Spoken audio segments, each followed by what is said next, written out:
आपदा मित्रों ने रॉबर्ट्सगंज सांसद का किया सम्मान समारोह। आपको बता दें कि आपदा मित्र एसोसिएशन ने सोनभद्र में रॉबर्ट्सगंज सांसद छोटेलाल सिंह खरवार का फूल माला पहनाकर और शॉल ओढ़ाकर स्वागत अभिनंदन किया।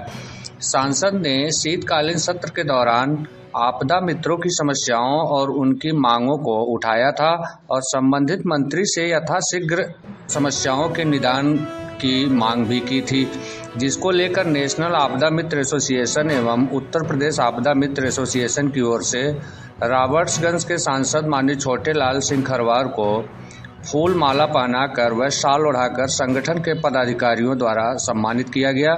इस दौरान राष्ट्रीय मीडिया प्रभारी वीरेंद्र सिंह यादव, राष्ट्रीय अध्यक्ष प्रदीप कुमार, प्रदेश अध्यक्ष राम बच्चन राजभर, प्रदेश उपाध्यक्ष विवेक मणि त्रिपाठी, प्रदेश सह सचिव प्रवीण पटेल, प्रदेश के कई जिलों के अध्यक्षों में अरविंद यादव महाराजगंज, संजय भारती गाजीपुर, मनीष सिंह सोनभद्र, संतोष गुप्ता कुशीनगर, अजित सिंह यादव देवरिया, रंजवंत यादव संतकबीर नगर, राजेश सिंह यादव जिला उपाध्यक्ष सहित सैकड़ों आपदा मित्र रहे मौजूद। बदौलत हमें जो टिकट प्राप्त हुआ है तो हम गरीबों की आवाज़ बुलंद कर रहा हूं, सबका आवाज़ बुलंद कर रहा हूं। आप देखे होंगे सदन में तो कई ऐसा विषय था गरीबों, दलितों, पिछड़ों के प्रति जो हमने मुद्दा उठाया था। खास तौर से जब ये आपदा प्रबंधन का ये जो बात आया तो इस पर माननीय अखिलेश जी ने कहा कि इस पर बोलो, आपको मैं दे रहा हूं बोलने के लिए और अच्छे तरीक़ा से आप रखिए। तो हमने बहुत सजो करके रखा था इस मैटर को, और उस मैटर आप लोगों ने ही लीक कर दिया करीब 3-4-5 महीना पहले की मामला, जितने के चुनाव बाद कोई न कोई आकर के मिला था, उसको मैंने रख दिया था कि जब आएगा बिल तो उस पर लिखा पढ़ी करेंगे, उस पर अध्ययन करेंगे और फिर बोलेंगे। तो हमने तैयारी तो कर लिया था बहुत पहले से और समय आ ही गया।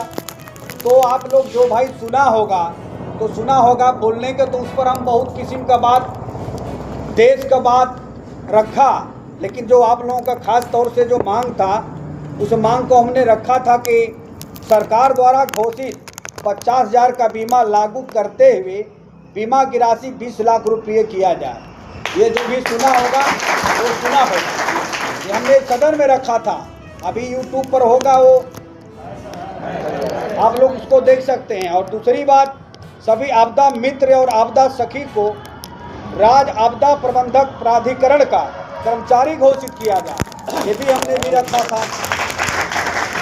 सभी आपदा मित्र और आपदा सखी को न्यूनतम वेतनमान 26,000 रुपये की गारंटी किया जाए, ये भी हमने भी मांग किया था। सभी आपदा मित्र एवं आपदा सखी को स्वास्थ्य बीमा, EFIPF सहित अन्य सुविधा देकर सामाजिक सुरक्षा की गारंटी किया जाए और किसी प्रकार के आपदा की जानकारी एवं सूचना के लिए स्मार्टफोन दिया जाए। इसके बाद सभी आपदा मित्र और आपदा सखी का सेवा पंजिका निर्मित किया जाए। अन्य राज्यों की भांति 12 दिवसीय प्रशिक्षण का 400 दिन के दर से 4,800 रुपया का तत्काल भुगतान किया जाए, ये भी हमने मांग रखा था। अन्य राज्यों की भांति अब तक जितनी दिवसीय ड्यूटी कराई गई है 800 प्रति दिन के दर से तत्काल भुगतान किया जाए, ये भी हमने भी मांग रखा था। अभी तक जितने आपदा मित्र और आपदा सखी अपनी जान गंवाई है, उनके आश्रितों को 20 लाख रुपये का मुआवजा प्रदान किया जाए, ये भी हमने मांग रखा था। अभी तक जान गंवाने वाले आपदा मित्र एवं आपदा सखी को शहीद का दर्जा देकर सम्मानित किया जाए। सरकार द्वारा प्रशिक्षित आपदा मित्र एवं आपदा सखी को प्रशिक्षण के उपरांत 15,000 माह बेरोजगारी भत्ता दिया जाए, ये भी हमने मांग रखा था। आपदा जागरूकता आपदा कार्य अन्य माध्यमों से सरकार संचालित कर रही है, उसे आपदा मित्र एवं आपदा सखी के माध्यम से संचालित किया जाए, ये भी हमने मांग रखा था। सभी आपदा मित्र एवं आपदा सखी के लिए जिला एवं तहसील स्तर पर आपदा मित्र कार्यालय बनाया जाए, ये भी हमने मांग रखा था। किसी प्रकार के आपदा में फंसे व्यक्ति को सुरक्षित निकालने के लिए तहसील स्तर पर आवश्यक सामग्री उपलब्ध कराई जाए एवं समय समय पर प्रशिक्षित किया जाए। अभी तक 5 लाख के बीमा स्लिप को जो आपदा मित्र व आपदा सखी पाने से वंचित रह गए हैं, कृपया उन आपदा मित्र और आपदा सखी को 5 लाख की बीमा स्लिप तत्काल दिया जाए। ऐसे वगैरह पूरे देश के लिए हमने मांग रखा था तमाम प्रकार का। तो यह लड़ाई हम लोग लड़ने के लिए बिल्कुल तैयार है।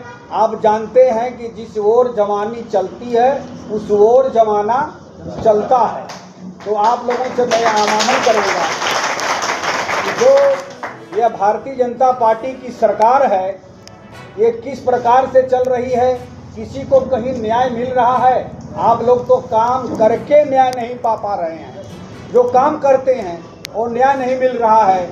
यहाँ तो मारे जाते हैं आदिवासी दलित पिछड़ी के लोग, लेकिन सुना नहीं जाता, उल्टा मुकदमा लाद करके जेल भेजा जाता है। ऐसी एक जुल्मकारी सरकार है। इसे सावधान रहना पड़ेगा और जागना पड़ेगा, और नहीं तो ये लोग तो बाबा साहब जो संविधान बना कर दिए हम लोगों का, जो आज हम सदन में दहाड़ रहा हूँ, बोल रहा हूँ, तो ये बाबा साहब का देन है।